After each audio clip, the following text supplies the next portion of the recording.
السلام عليكم ورحمة الله وبركاته.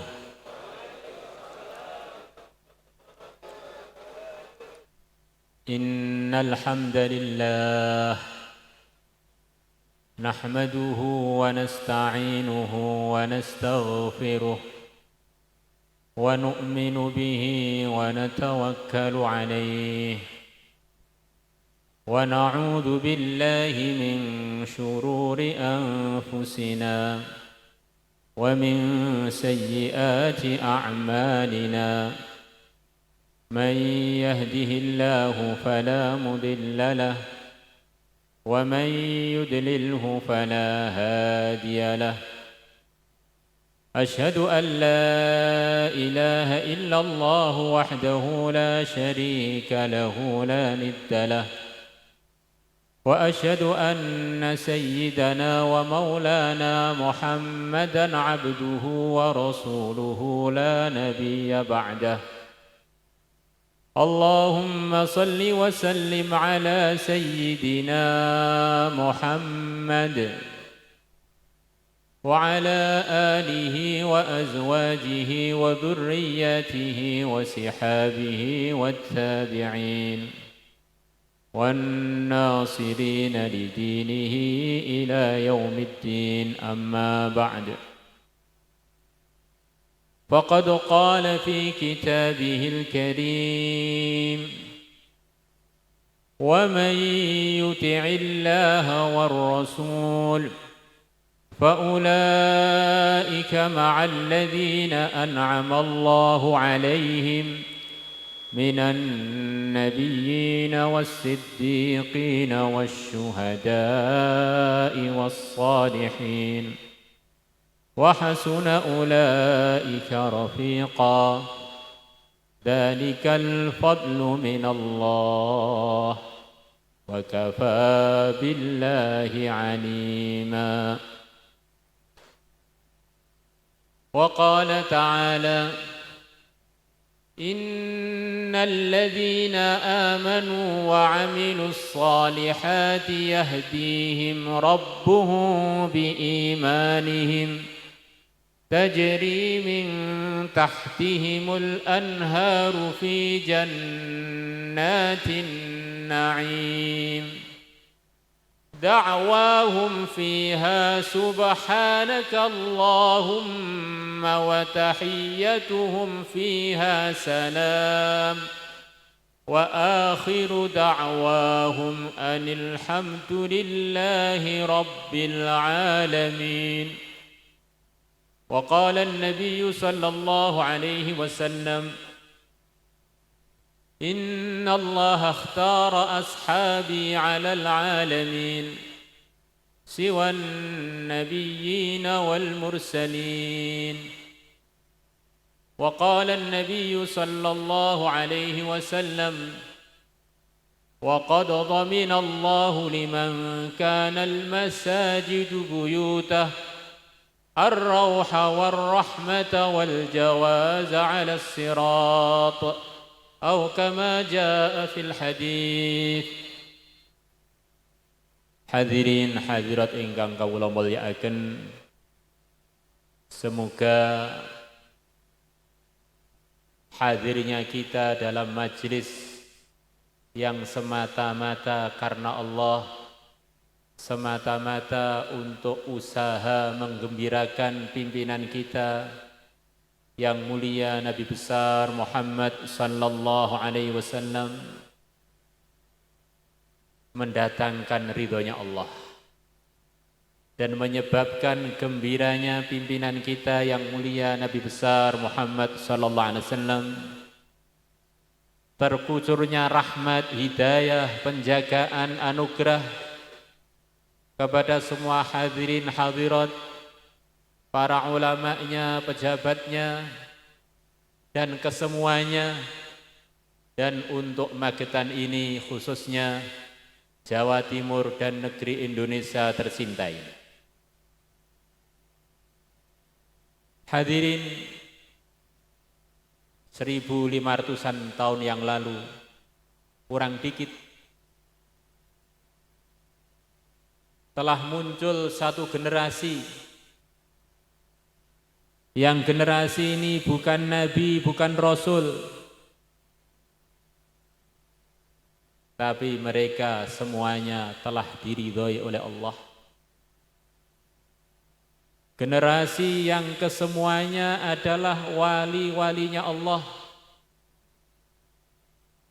Generasi yang tertinggi derajatnya selepas para nabiullah. Satu generasi yang begitu menakjubkan.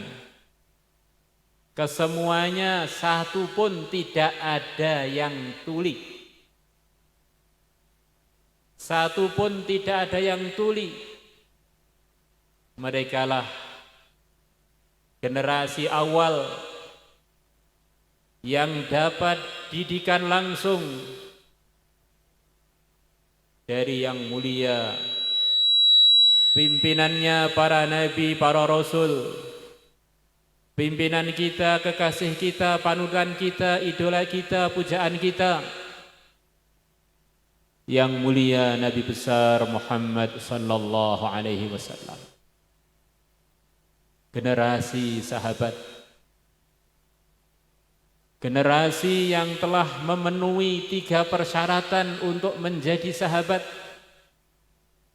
Yang siapapun wali, orang soleh, orang solihah, yang selepas mereka tidak akan mungkin untuk sampai derajat, sampai maqam yang sebagaimana telah dicapai oleh para sahabat, yang mereka telah mendapatkan 3 hal yang tidak akan bisa didapatkan oleh generasi selepasnya sampai hari kiamat, yaitu generasi yang mereka pertama telah pernah ketemu Nabi. Sahabat adalah diharuskan pernah ketemu yang mulia Nabi besar Muhammad sallallahu alaihi wasallam. Pertemuan-pertemuan dengan orang yang soleh, pertemuan-pertemuan dengan majelis-majelis kebaikan, pertemuan-pertemuan dengan para ulama, para aulia, adalah pertemuan yang mendatangkan kebaikan yang tidak bisa diwakili oleh selain pertemuan itu para hadirin. Di dunia ini ada satu pendidikan rohani yang tidak bisa diwakilkan dengan buku, dengan online, tapi harus ketemu langsung, yaitu pendidikan kebaikan, pendidikan kesolehan. Sehebat apapun orang soleh, setinggi apapun derajatnya, kalau belum pernah ketemu Nabi kita secara langsung, maka dia tidak akan bisa sampai derajatnya seorang sahabat. Maka para ulama mengatakan, di antara usaha yang semestinya kita usahakan, yang usaha ini tidak bisa diwakilkan dengan usaha-usaha lain, usaha untuk perbaikan diri, yaitu bertemu langsung dengan orang-orang yang dianggap di negeri kita, di kampung kita, di daerah kita, bagian dari orang-orang yang lurus, bagian dari orang-orang yang takwa, bagian dari orang-orang yang soleh, bagian dari orang-orang yang solehah.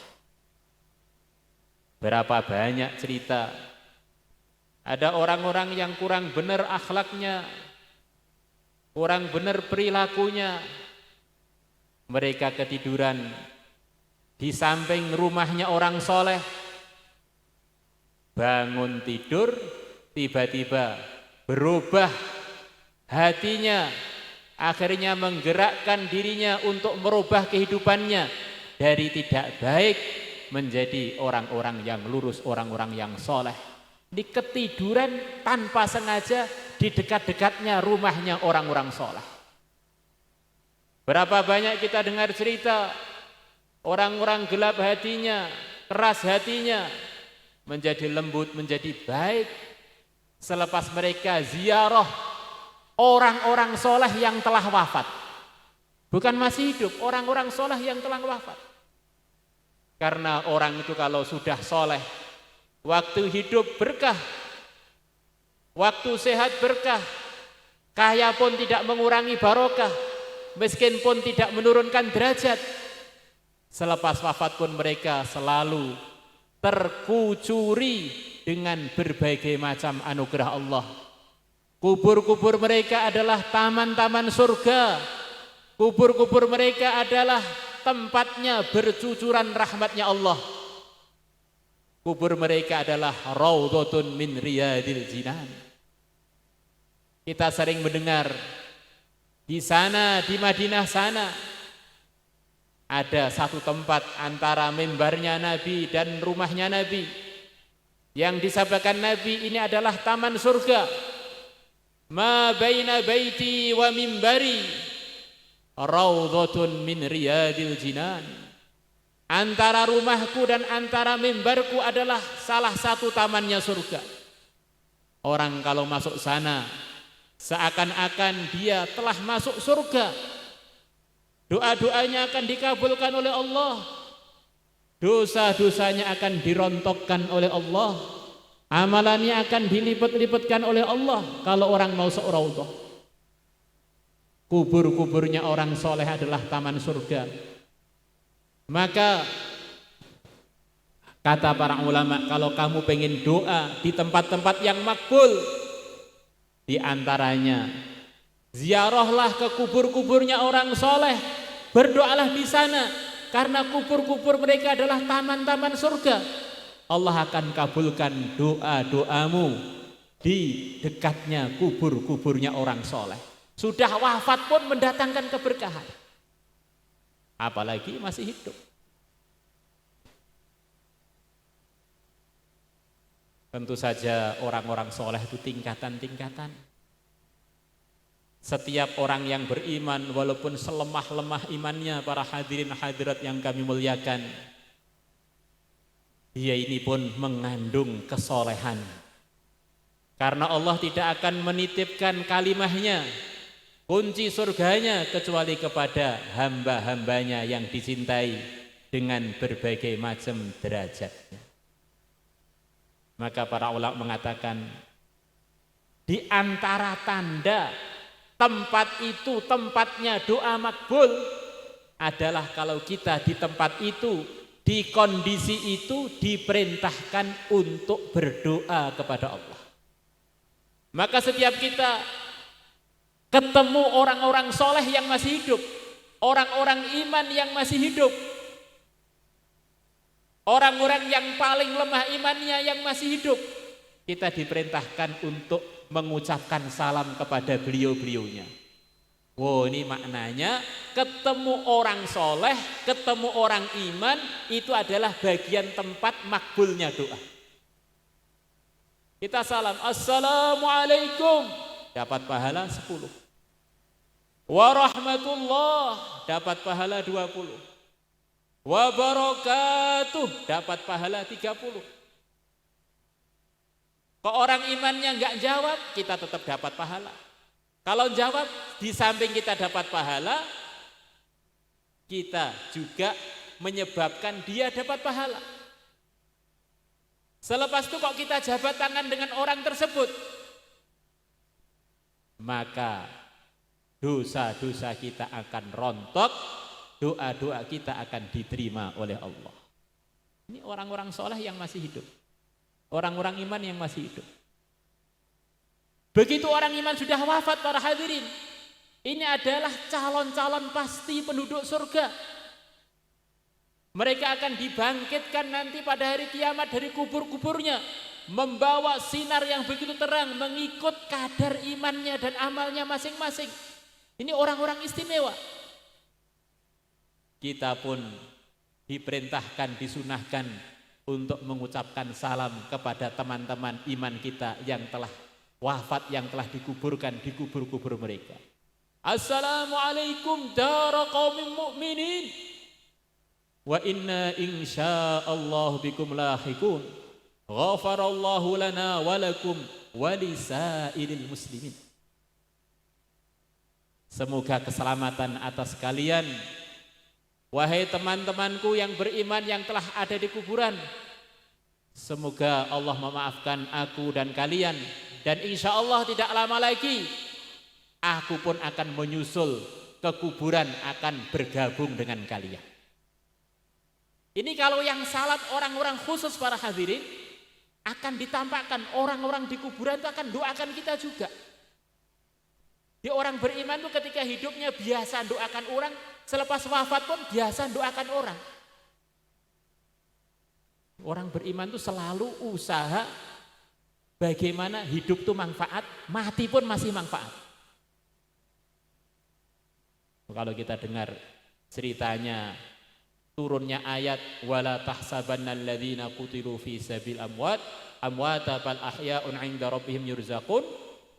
Nabi kita mengatakan para sahabat, sini kumpul. Ini saya dapat wahyu dari Allah, di antara isinya teman-teman kalian yang telah wafat mengucapkan salam kepada kalian. Mereka minta kepada Allah supaya memberitahu kalian bahwa orang-orang yang wafat di dalam memperjuangkan agama, di dalam menyebarkan agama, mereka bukan orang-orang yang sengsara selepas kematiannya. Bahkan Allah memberikan anugerah khusus, rahmat khusus, derajat khusus untuk mereka. Masya Allah. Kalau kita pernah dengar cerita Isra wal Mi'raj, Nabi kita bertemu dengan semua arwahnya para anbiya. Semua arwahnya para anbiya mendoakan keselamatan untuk Nabi kita, bahkan sebagian mendoakan keselamatan untuk umat Muhammad. Di orang beriman itu nyawanya pun masih mikirkan umat. Seharusnya begitu itu. Semoga Allah pilih kita semuanya. Suatu hari yang mulia Nabi besar Muhammad sallallahu alaihi wasallam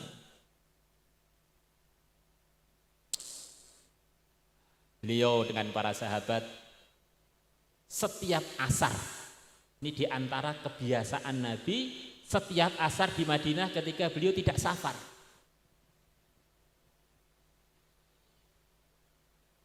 beliau mengajak para sahabat untuk ziarah kubur Baqi.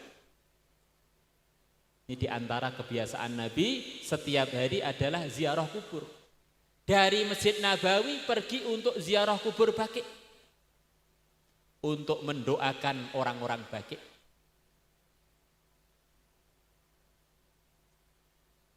Maka kata para ulama, Nabi mencontohkan bahwa di dalam berdoa di kuburan itu ada fadilah-fadilah, keutamaan-keutamaan yang di masjid nggak ada, walaupun masjid itu Masjid Nabawi.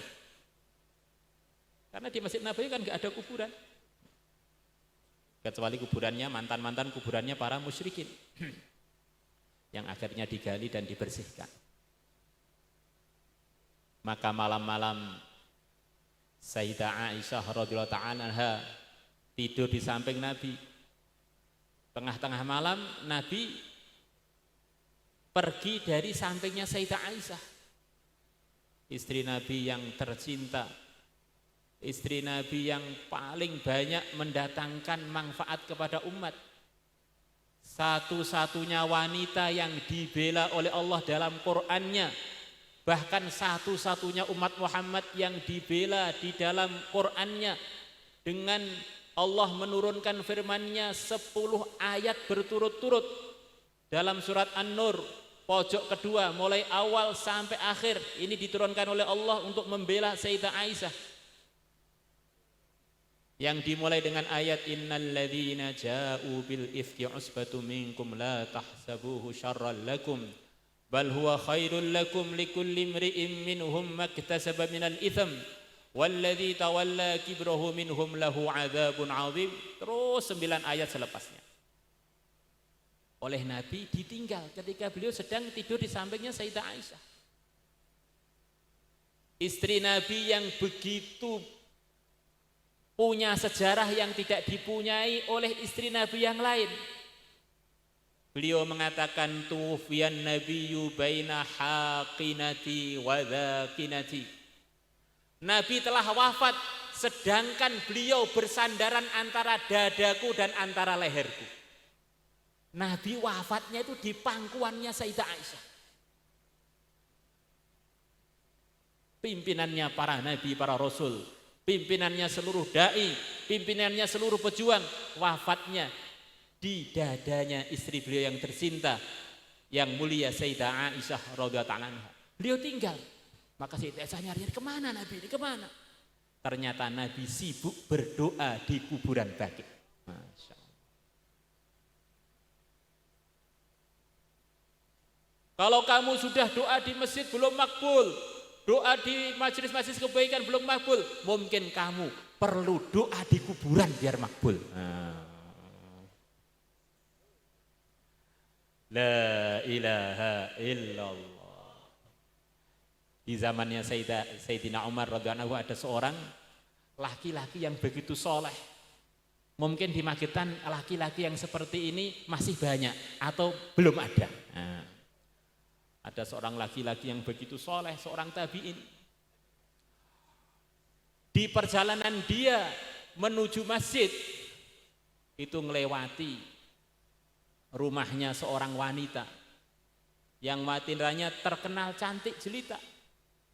Sudah banyak yang ngelamar dia, tetapi wanita itu enggak tertarik. Tertariknya pada pemuda ini yang soleh, yang sukanya pergi ke masjid, kalau digoda sama sekali enggak ngelirik. Maka wanita tadi penasaran nih, kok tak lirak-lirik ranggape blas piye to Kang iki. Akhirnya tambah penasaran sampai suatu saat ketika laki-laki soleh tadi pergi ke masjid,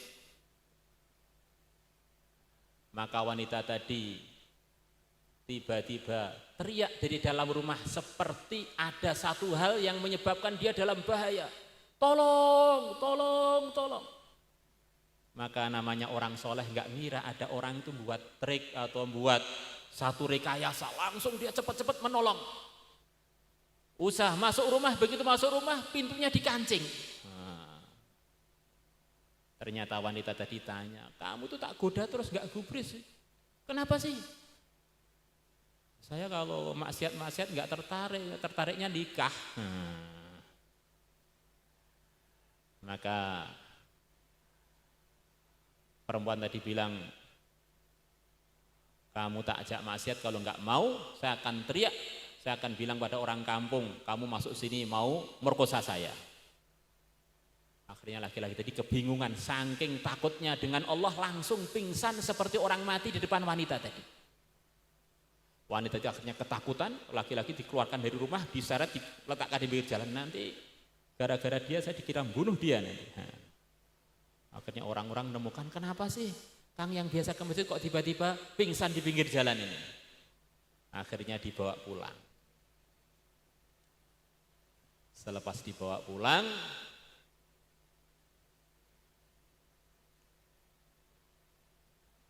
di rumah dia siuman, ditanya oleh orang tuanya, kenapa sih kamu kok tiba-tiba pingsan di pinggir jalan, ada masalah apa? Maka laki-laki tadi bercerita, saya datang ke masjid, ada orang minta tolong, saya masuk rumah malah diajak maksiat karena saya takut Allah murka pada saya pingsan. Begitu dia cerita, pingsan kedua mati. Maka cerita itu sampai kepada Sayyidina Umar, wah ada pemuda yang begitu soleh, bukan maksiat, dia ajak maksiat saking takutnya mati. Masya Allah. Wah ini pemuda yang luar biasa ini, saya pengen ziarah kubur dia. Maka Sayyidina Umar ziarah kuburnya pemuda tadi dengan teman-teman beliau.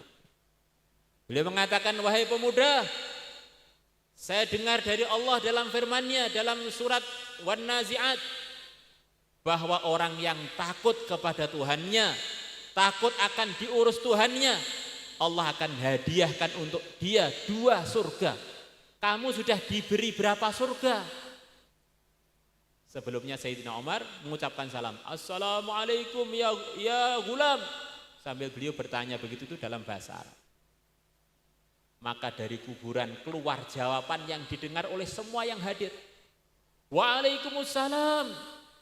Ya Amirul Mukminin, alhamdulillah aku bukan hanya diberi 2 surga, banyak surga Allah telah berikan kepada saya. Ini cerita dalam kitab Hayatus Sahabat. Para sahabat, para hadirin hadirat yang dimuliakan Allah, mereka adalah orang-orang yang telah pernah ketemu Nabi.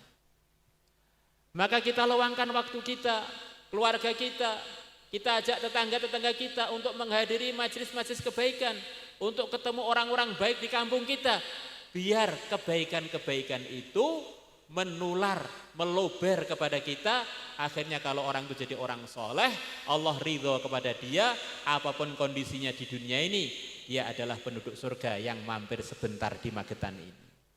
Tinggal nunggu panggilan, monggo-monggo mlebet swarga, ten mriko sampun siap kangge jenengan. Omah ingkang saklawas-lawase, nikmat yang begitu banyak yang tidak ada putusnya, senang terus gak ada susahnya, umur panjang gak ada wafatnya.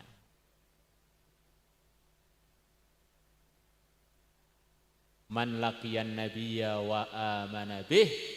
Yang kedua bukan hanya ketemu, tapi ketemu dan beriman kepada yang mulia Nabi besar Muhammad sallallahu alaihi wasallam.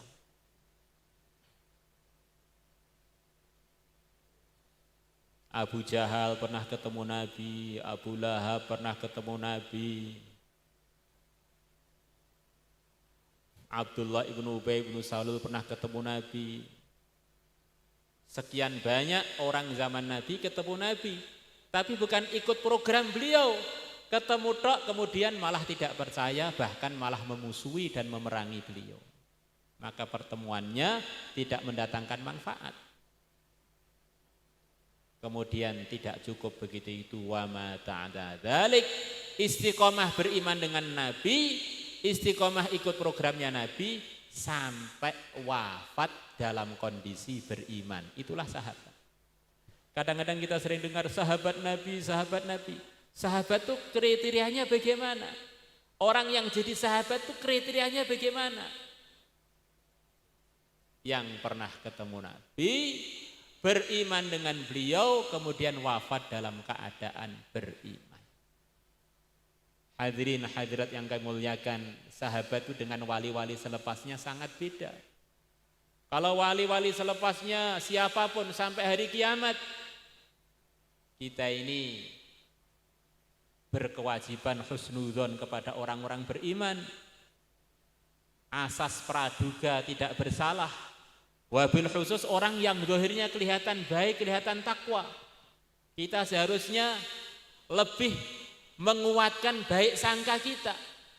Kalau orang sudah rajin ke masjid, jujur di dalam posisinya, di dalam pengajarannya, di dalam jabatannya, di dalam belajarnya, di dalam jadi suami atau jadi istri, tidak ada kelihatan pelanggarannya.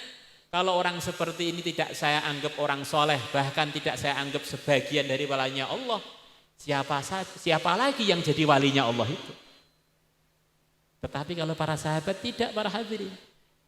Sahabat itu diresmikan dalam Al-Quran, dalam sekian banyak Al-Quran, dalam sekian sabdanya Nabi, mereka adalah telah diridhai Allah. Maka kalau dengan sahabat, kita ini berkewajiban, berkeyakinan, itu memang wali-wali Allah resmi, diresmikan oleh Al-Quran dan diresmikan oleh As-Sunnah.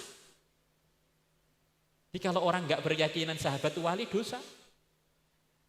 Tetapi kalau orang itu gak berkeyakinan selain sahabat wali, mungkin gak dosa.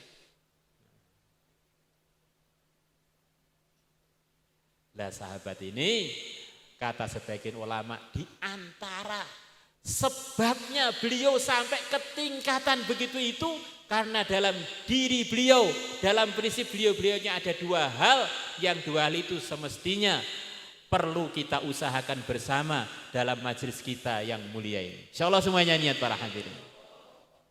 Tadi sebelum kita memulai majelis, kita berdiri bareng-bareng untuk membaca salawat, untuk muji-muji yang mulia Nabi besar Muhammad SAW. Melantunkan pantun, akhirnya melantunkan pantun yang isinya pujian-pujian kepada baginda Nabi besar Muhammad sallallahu alaihi wasallam. Penyambutan para sahabat ketika yang mulia Nabi besar Muhammad SAW memasuki kota Madinah Al-Munawwarah.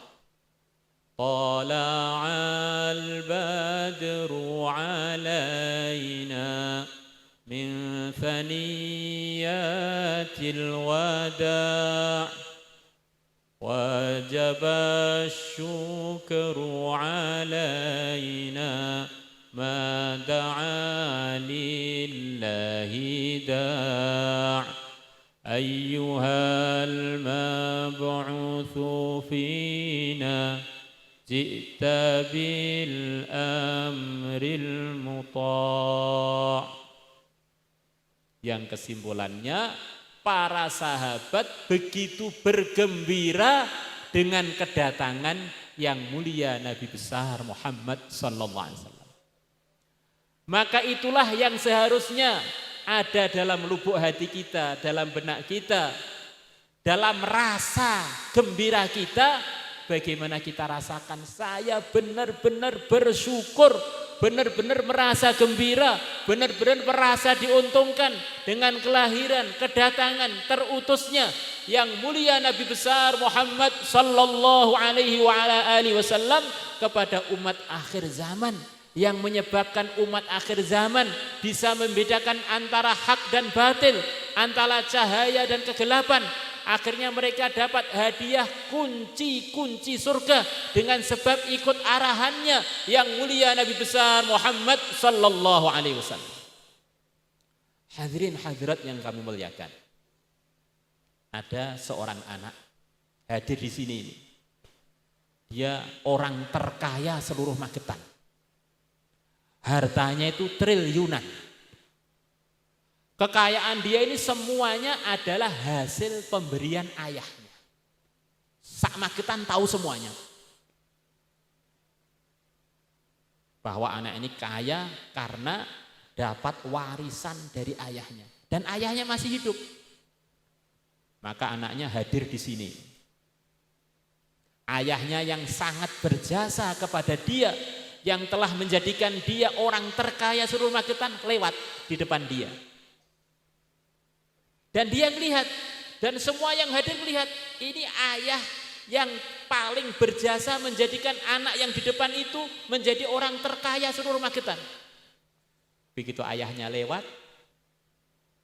anaknya sama sekali enggak ngawai, enggak gubris, enggak respon, enggak respect. Seakan-akan tidak kenal. Sopo ngelewat wis blas, sama sekali dia sama sekali enggak gubris. Maka tentu semua hadirin hadirat akan tercengang dengan pemandangan tersebut. Anak ini anak yang enggak tahu diri, anak durhaka nomor 1. Elek tenan, kementus tenan, menteng kelek.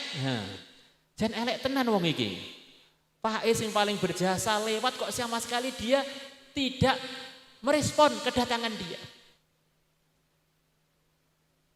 Hadirin yang dimuliakan Allah Subhanahu wa taala, anak ini dengan sebab jasa ayahnya menjadi orang yang terkaya seluruh Magetan. Jadi kalau Nabi kita dengan sebab beliau seluruh orang beriman mendapatkan kunci surga, yang surga itu luasnya minimal 10 kali lipat dunia. Maka orang itu kalau masuk surga tidak bisa kecuali keluar dari dunia. Keluarnya melalui jembatan Sirat itu karena akan pindah ke planet lain. Pertanyaan kubur di dunia, alam barzah di dunia, kebangkitan dari kubur di dunia, mahsyar di dunia, timbangan amal di dunia, menerima catatan amal kanan kiri di dunia. Kemudian ada keputusan sebagian di surga, sebagian ke neraka, maka orang-orang ke surga, surganya paling kecil itu adalah 10 kali lipat dunia. Maka dia perlu melalui Sirat untuk menuju planet surga. Maka Nabi bersabda, al-bakhilu kullal bakhili man dzukirtu indahu wa lam yusalli alaihi. Allahumma salli wa sallim ala sayyidina Muhammad wa ala ali sayyidina Muhammad. Orang yang bakhil yang sempurna bakhilnya, orang yang pelit yang sempurna pelitnya adalah orang yang ketika namaku disebutkan di dekatnya, dia tidak membaca sholawat kepada aku. Ini umatku yang sempurna belitnya ini. Allahumma sholli wa sallim ala sayyidina Muhammad wa ala ali sayyidina Muhammad. Kemudian para sahabat tidak cukup bergembira dengan Nabi. Tidak cukup bergembira dengan kelahiran Nabi, tidak cukup bergembira dengan terutusnya Nabi, tapi semuanya mengatakan ji'ta bil amril muta'. Engkau telah datang dengan perkara yang siap ditaati. Kami semua para sahabat siap untuk menggembirakan Tuhan, melaksanakan seluruh perintah Tuhan. Ini prinsipnya para sahabat, bergembira, bersyukur, merasa sangat-sangat diuntungkan dengan kedatangan Nabi, dengan terutusnya Nabi. Kemudian mereka siang malam usaha bagaimana Nabi kita selalu bergembira dengan sebab sikap, keputusan dan langkah-langkah kita. Insya Allah kita semuanya niat para hadirin.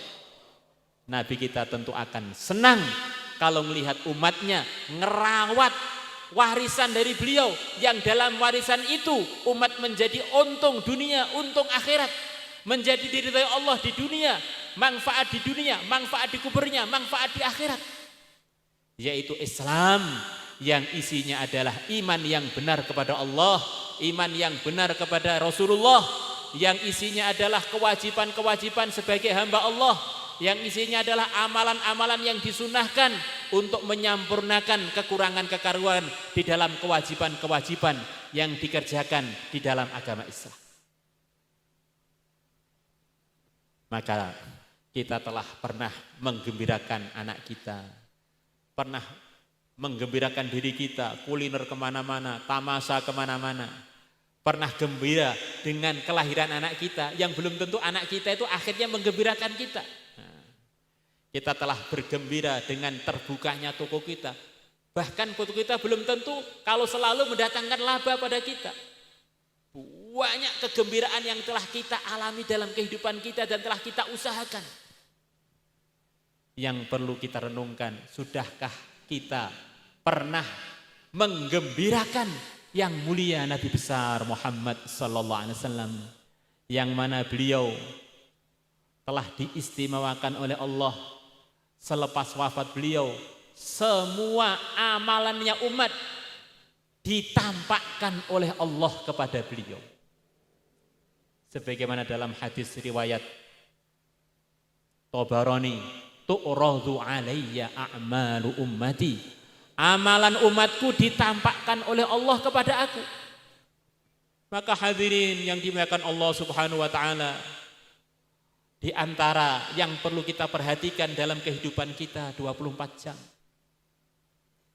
adalah setiap kita mau ngomong, setiap kita mau memutuskan, setiap kita mau melangkah, setiap kita mau bergerak atau mau diam, rasakan kita ini selalu dalam pengawasannya Allah.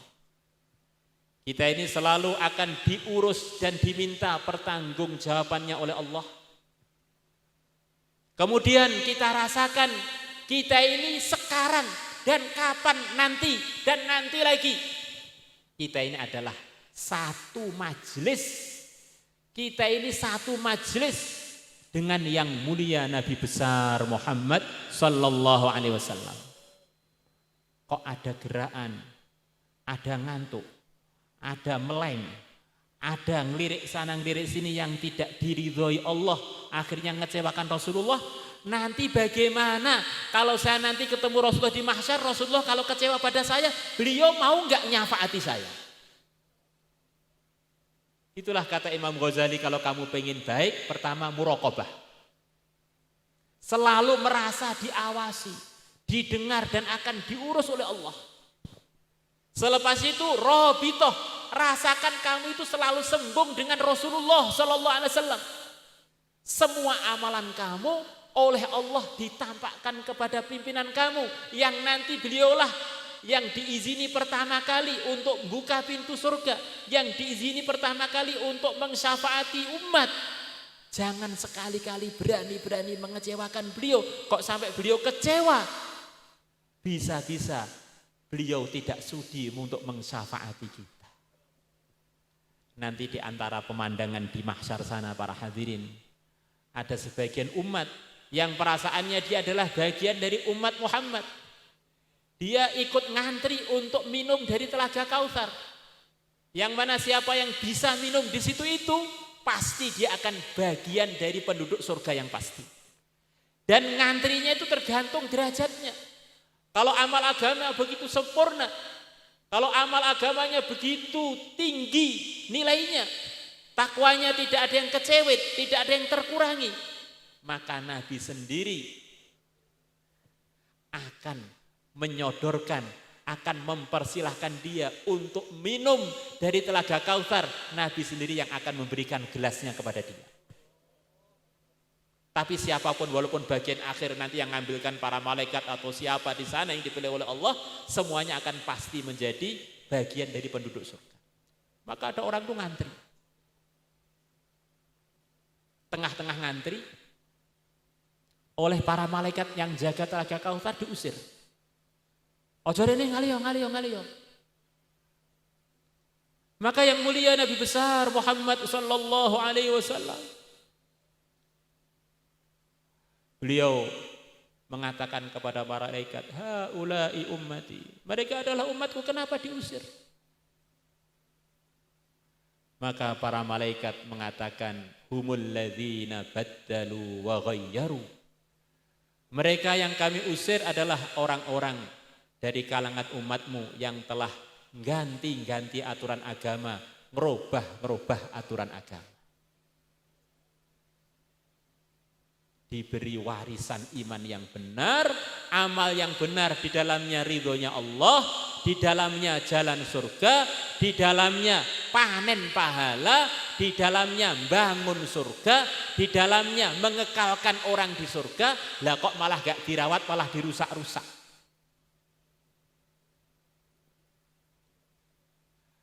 Maka Nabi kita pun murka, beliau mengatakan, aku pun mengatakan kepada mereka. Ini kata para ulama termasuk mukjizat yang Allah berikan kepada Nabi kita. Yang menciptakan masa, zaman itu adalah Allah. Yang telah lalu yang menciptakannya Allah. Yang sekarang yang menciptakannya Allah, yang mengatakannya Allah. Yang akan datang juga yang menciptakannya Allah. Maka di antara anugerah Allah kepada Nabi kita, beliau pernah dimasukkan ke zaman yang akan datang. Khususan ketika beliau Mi'raj. Apa mungkin Pak? Lah kalau Allah yang menciptakan menghendaki, ngapain enggak mungkin? Bahkan sebetulnya hampir semua dari kita, walaupun tidak sempurna seperti para wali, apalagi Nabi, kita ini sebetulnya hampir semuanya sudah pernah diberi bocoran masa-masa yang belum kita lalui, ternyata sudah ada mimpi-mimpi, firasat-firasat yang Allah telah datangkan pada diri kita. Mungkin kita sekarang punya suami yang ini, punya istri yang itu, dulu sudah pernah mimpi. Mungkin kita jadi posisi punya madrasah, jadi pejabat, mungkin Pak Bupati Prawoto pernah mimpi jadi bupati, ternyata jadi bupati beneran. Masya Allah. Mungkin Pak Kapolres begitu juga.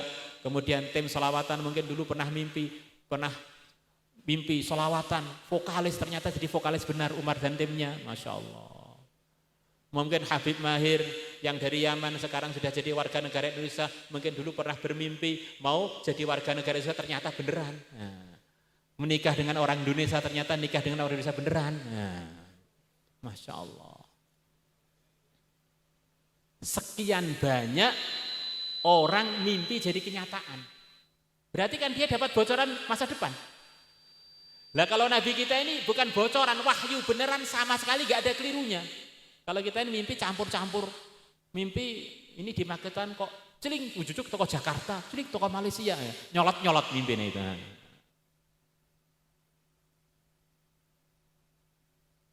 Maka Nabi kita telah ditampakkan oleh Allah sebagian umatnya yang akan menemui beliau nanti di mahsyar. Di kejadian itu belum dibuka filmnya, itu nanti. Tapi beliau sudah dilihatkan, dibocorin itu loh, nanti kamu akan ngalami segitu itu. Hadirin hadirat yang kami muliakan, Masya Allah. Program yang dibawa Nabi kita ini berbeda dengan program-program selain itu. Program yang dibawa Nabi kita itu semuanya nggak ada ruginya. Nabi kita menjamin siapa yang melaksanakan semua kewajiban di dalam Islam, Allah akan masukkan dia di surga bersama para siddiqin, para orang-orang yang mancep imannya, dan para orang-orang yang wafat di dalam memperjuangkan agama. Kalau orang menyampurnakannya dengan yang amalan-amalan sunnah, Allah akan bimbing matanya, bimbing telinganya, bimbing tangannya, bimbing kakinya, bimbing seluruh kehidupannya. Orang rutin tahajud, orang tuh nggak tahajud nggak dosa tapi rugi, karena dalam tahajud itu ada fadilah-fadilah khusus. Mardhatun lirrabb, menyebabkan Allah ridho pada kamu. Manhatun lil itsm, salat tahajud menyebabkan orang itu terhalangi dari melakukan dosa-dosa, akhirnya nggak tertarik dengan dosa, nggak tertarik dengan pelanggaran. Matrodatun liddai minal jasad, akan menolak penyakit-penyakit masuk tubuh. Orang yang rutin tahajud imunnya jauh lebih kuat dari orang yang setiap malam hanya tidur tok nggak ada tahajudnya. Orang rutin tahajud ini akan datangkan bimbingan dari Allah, akan datangkan mudah takwa. Salat duha umpamanya, salat tasbih umpamanya, salat rawatib umpamanya. Fa'idha ahbabtuhu kuntu sama'ahu alladhi yasma'u bih. Allah akan bimbing telinganya, dengar Quran semangat, dengar pengajian semangat, dengar kebaikan semangat. Kok dengar adu domba, tiba-tiba kupingnya seperti tuli. Karena berkahnya rutin amal-amal yang hukumnya sunnah. Melihat istri sendiri begitu semangat, istri saya halal, melihat tok berapa pahala. Masya Allah. Lihat istrinya orang jadi min 12. Nggak kelihatan. Karena berkahnya rutin baca sholawat, rutin baca ayat kursi selepas sholat wajib. Karena rutin baca tasbihat pagi petang, Masya Allah. Kemudian kalau orang full fardu full sunnah, wala ing sa'alani la'u'tiyanna. Kalau dia minta kepada aku, pasti akan saya beri. Yang janji Allah. Kalau yang janji selain Allah itu loh, mulutnya yang untuk janji itu bukan milik dia, pinjaman dari Allah. Mulai kapan kita punya pabrik mulut? Mulai kapan kita punya Indonesia? Mulai kapan kita punya sawah? Mulai kapan kita punya mobil? Itu semuanya adalah dari Allah yang hanya dirakit-rakit. Umpama bahannya nggak ada, semuanya nggak jadi. Insya Allah. Yang janji itu yang punya.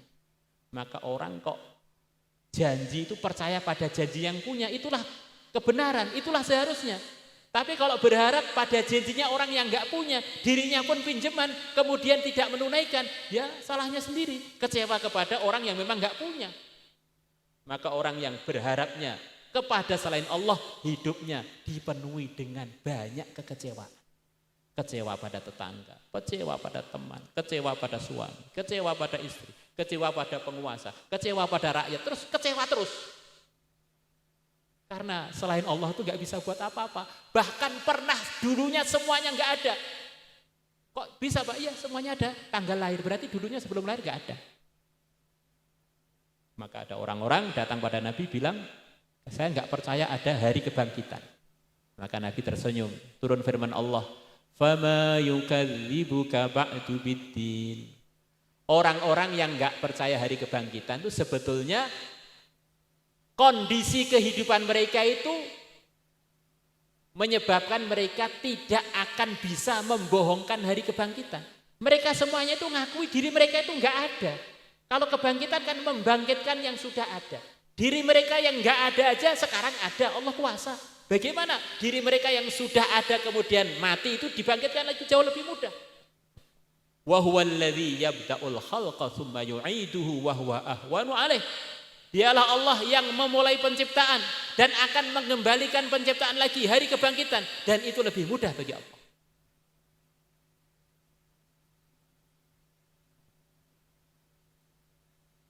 Program-program yang dibawa Nabi diamalkan oleh siapapun untung. Oleh pejabat, oleh rakyat, oleh si kaya, oleh si miskin. Oleh yang terhormat, oleh orang yang enggak digubris oleh siapapun. Untung semua, jurusan surga semua. Tetapi kalau program yang selain itu, program garap sawah, program buka usaha bisnis, program usaha-usaha yang selain yang dibawa oleh yang mulia Nabi besar Muhammad SAW, itu semuanya spekulasi. Bisa untung, bisa rugi, bisa laba, bisa bangkrut. Orang untuk perkara yang tidak pasti aja siap ngutang, siap untuk mengorbankan waktu, buka toko, ngutang sana ngutang sini, lepas dibuka ternyata nggak laku, bangkrut. Untuk perkara yang nggak pasti aja siap korban. Daftar untuk jadi satu posisi khusus, habis uang ratusan juta untuk daftar, belum tentu diterima pun belum tentu nanti laba.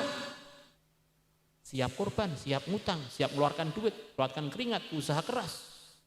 Maka semestinya orang itu untuk usaha yang pasti, yaitu usaha agama, usaha memakmurkan masjid, usaha tahajud, usaha mengamalkan amalan-amalan sunnah, usaha mengamalkan amalan-amalan yang wajib, mestinya dia harus lebih semangat. Karena itu pasti. Dikerjakan oleh siapa saja pasti untung. Oh, kalau begitu saya akan terus amal agama di mana saja. Di pasar amalkan agama, di sawah ngamalkan agama, andaikan sawah saya nggak laba pun saya masih dapat pahala. Di kantor amalkan agama, andaikan saya di kantor akhirnya pensiun pun saya tetap dapat pahala terus. Karena saya selalu membawa arahan yang pasti, arahan yang mulia Nabi besar Muhammad SAW yang beliau menjamin, dan jaminan beliau adalah dari Allah. Wa ma yantiqu 'anil hawa in huwa illa wahyu yuha. Nabi Muhammad, firman Allah, tidak pernah berbicara dari diri beliau sendiri. Semua apa yang beliau katakan, sabdakan adalah dari bimbingan wahyu. Beliau mengatakan, man ata'ani dakhalal jannah wa man 'asani faqad aba. Siapa yang taat kepada aku pasti masuk surga. Siapa yang tidak taat kepada aku berarti enggak mau masuk surga. Maka kita lihat akhirat itu yang akan menjalani kita. Sebagaimana kehidupan dunia yang menjalani kita, kehidupan akhirat yang akan menjalani kita. Maka akhirat kita dengan dunia kita sama saja. Akhirat kita sudah tampak di dunia kita ini. Kita lihat kita itu siapa. Ujung kuku sampai ujung rambut itulah kita.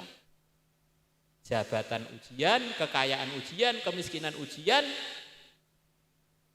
terhormat ujian, tidak terhormat juga ujian.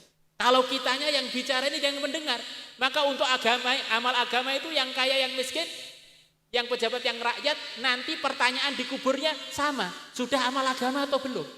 Man robbuka, yakinnya sudah benar belum? Man nabiyuka, ma dinuka, ma kitabuka, man ikhwanuka. Pertanyaannya sama. Jadi pejabat sudah ngamalkan yang diridhoi Allah dalam jabatan belum? Jadi orang miskin sudah ngamalkan ridhonya Allah dalam kemiskinan atau belum? Maka suatu hari Syekh Junaid Al-Baghdadi rahimahullah, beliau ditanya, ada dua orang soleh, satunya kaya banget, satunya miskin banget. Dari keduanya mana yang paling mulia di sisi Allah? Maka beliau menjawab, pertanyaan kamu itu keliru. Kaya itu bukan dia, miskin itu bukan dia. Kaya ujian bagi dia, miskin ujian bagi dia. Yang paling mulia dari keduanya, yang paling sempurna taatnya kepada Allah. Kalau yang sempurna si miskin, maka si miskin lebih mulia. Kalau yang sempurna si kaya lebih mulia. Hadirin hadirat yang kami muliakan, dulu di zaman jahiliyah ada orang yang terkenal sangat bodoh. Kalau bahasa Temboro sangat pekok, cengoh, atau begok. Saking enggak jalannya otaknya ini, dia kalau pulang ke rumah lupa lagi. Dan yang paling parah, dia dengan namanya sendiri itu lupa. Akhirnya keluarganya itu bingung, gimana sih anak ini biar dia ini bisa pulang ke rumah, makan di rumah, nginep di rumah, kok lupa terus. Akhirnya Namanya anak tadi adalah Haban Nakoh. Ini cerita masyhur. Orang terbodoh di dalam sejarahnya orang jahiliyah, orang Arab. Maka orang Arab kalau ngolok-ngolok orang yang bodoh itu, kamu itu kok lebih bodoh melebihi Haban Nakoh. Maksudnya sudah notok bodohnya. Maka akhirnya keluarganya memberikan kalung besar pada dia ditulisi Haban Nakoh. Maka kalau dia lupa namanya dia yang lihat tulisan itu, oh saya ini Haban Nakoh. Orang-orang sudah terkenal semua ini Haban Nakoh kok pusing mau nyari rumahnya, diantar ke rumahnya, itu loh rumah kamu di sana Haban Nakoh. Maka suatu hari Haban Nakoh tidur, temannya usil ngambil kalung dia, kemudian dipakai oleh temannya. Selepas pakai di temannya, maka Haban Nakoh bangun, kaget, dia bingung. Kamu itu saya, terus saya siapa? Kamu itu saya ini siapa? Nah, sekarang orang itu banyak diajak amal kebaikan, diajak untuk taat kepada Allah, takwa kepada Allah, lupa dirinya. Dia nyebutkan sawah, nyebutkan jabatan, nyebutkan kantor, nyebutkan pekerjaan, itu kan semuanya bukan dia. Itu semuanya adalah ujian bagi dia. Dianya yang diajak ngomong ini para hadirin. Maka ternyata banyak Haban Nakoh itu enggak terasa. Ini bukan nyindir, memang begitu itu para hadirin. Orang banyak yang enggak tahu jati dirinya. Diri kita itu yang bicara dan yang mendengar ini para hadirin. Para mukallaf, orang-orang yang diberi tugas oleh Allah untuk di dunia sebentar ini iman yang benar, amal yang benar. Itulah tujuan majelis kita yang terinti. Dan itu semua akan mudah kalau kita punya prinsip bagaimana saya bergembira dengan kedatangan Nabi dan menggembirakan Nabi dengan pegang iman yang benar. Kemudian kita sempurnakan kewajiban, kita sempurnakan dengan amal-amal sunnah. Kalau agama ini dikerjakan dengan baik, agama ini dari Allah yang maha segalanya, yang terjadi keindahan. Akhlak menjadi indah, omong jadi indah, transaksi-transaksi menjadi jujur, pengaturan-pengaturan semuanya menjadi terpenuhi dengan keadilan, dengan amanah. Sebagaimana yang telah dilakukan oleh para anbiya, orang terjujur, teramanah, terbaik akhlaknya, terlembut. Maka kalau aturan Allah itu dikerjakan dengan baik, tambah baik, dikerjakan semuanya, tambah baik semuanya. Kalau dikurangi, ada yang kurang baik, ditinggalkan separuh, separuh enggak baik, ditinggalkan semuanya, enggak ada baiknya. Masya Allah. Maka untuk kepentingan perkara ini, sebagian teman kita akan usaha bergerak dari masjid ke masjid, dari kampung ke kampung, mengingat perjuangannya para nabi, para rasul dulu, perjuangan para sahabat, perjuangannya Wali Songo. Mereka datang ke negeri Indonesia, negeri Nusantara, mereka datang ke negeri-negeri yang lain. Akhirnya negeri-negeri tersebut dapat kebaikan, dapat hidayah, dan mereka sendiri dapat pahala, dapat keuntungan dari perjuangan-perjuangan tersebut, dari sungguh-sungguh di dalam meneruskan apa yang dulu dikerjakan oleh Nabi kita, diteruskan oleh para sahabat beliau, ngamalkan agama, merjuangkan agama, menyebarkan kebaikan ke seluruh dunia. Itulah bagian dari yang seharusnya dikerjakan oleh setiap umat Nabi. Di samping kita usaha kebaikan untuk diri kita, untuk tetangga kita, dan kita usaha, doa, bergerak sekemampuannya sampai ke pojok-pojok dunia. Kita diajari telah dalam sholat kita, ihdinas siratal mustaqim, untuk memikirkan hidayah seluruh umat. Ya Allah, seluruh umat, tunjukkan jalan yang lurus. Kita begitu salam, assalamualaikum warahmatullahi wabarakatuh, ketika sholat. Ya Allah, saya minta semua yang di kanan saya semuanya selamat dan Engkau rahmati. Ke kiri, assalamualaikum warahmatullahi wabarakatuh, yang semua yang di kiri saya semuanya selamat, semuanya Engkau rahmati. Masya Allah. Kalau kita mau merenungi sholat kita, sebetulnya kita ini sudah memang diciptakan untuk fikir diri kita dan fikir umat. Sampai kalau kita ini jadi imam, kok doa kunutnya waktu sholat subuh, kok Allah mahdini, untuk diri sendiri, ini dianggap imam yang enggak berperasaan, imam yang enggak mikir umat, termasuk imam yang akhlaknya jelek. Semua makmumnya suruh ngamini untuk diri dia sendiri. Allah mahdini fiman hadayat wa afini fiman afat. Lah umatnya gimana itu? Masya Allah. Lah gue ngapal, makanya kita perlu belajar. Biasanya jadi makmum terus gak tahu jadi imam. Jadi imam pun jadi kaya makmum. Allah mahdini, Allah mahdini. Walaupun makmum kita doanya ihdinas siratal mustaqim. Assalamualaikum warahmatullah, Assalamualaikum warahmatullah, Masya Allah. Bahkan waktu sholat jenazah kita sedang doakan jenazah yang di depan kita, kita pun diperintahkan ketika salam sholat jenazah doakan semua yang di kanan selamat disayang oleh Allah, yang di kiri selamat disayang oleh Allah. Dari yang hadir maupun yang tidak hadir, Masya Allah. Maka ini ada sedikit pengumuman dan minta doanya, sebagian teman kita akan bergerak ke beberapa tempat dengan harapan ini bagian dari meneruskan jejak leluhur-leluhur yang telah menyampaikan agama. Termasuk di Magetan saya pernah dengar dari ayah kami rahimahullah bahwa ada cerita di Magetan, Sunan Bonang pernah dakwah di Magetan. Wallahu alam cerita itu seberapa akuratnya, pernah mampir dan dakwah di Magetan. Termasuk dai-nya Magetan adalah Kiai Mageti. Ceritanya secara khusus kurang akurat, yang sekarang jadi salah satu nama masjid yang sedang kita gunakan ini termasuk dai-nya di Magetan. Masya Allah. Kesimpulannya di dunia ini para hadirin, semua kebaikan yang kita lihat, baik pun acara ini atau musola di tempat kita, TPA di tempat kita, kebaikan yang di rumah kita, itu semuanya wujud itu secara asbab karena ada yang memperjuangkan. Ini kok masjidnya api men, rapi men, sopo sing mikir nih, nah, itulah namanya pejuangnya. Maka di antara orang yang terbanyak pahalanya di dunia ini adalah para pejuang agama. Orang itu kalau nggak pernah memperjuangkan agama para hadirin, nggak pernah memperjuangkan kebaikan, catatan amalannya itu diibaratkan begitu pendek, lahir gede mati. Dah, di malaikat nyatetnya itu nggak capek, satu kali nulis sudah selesai.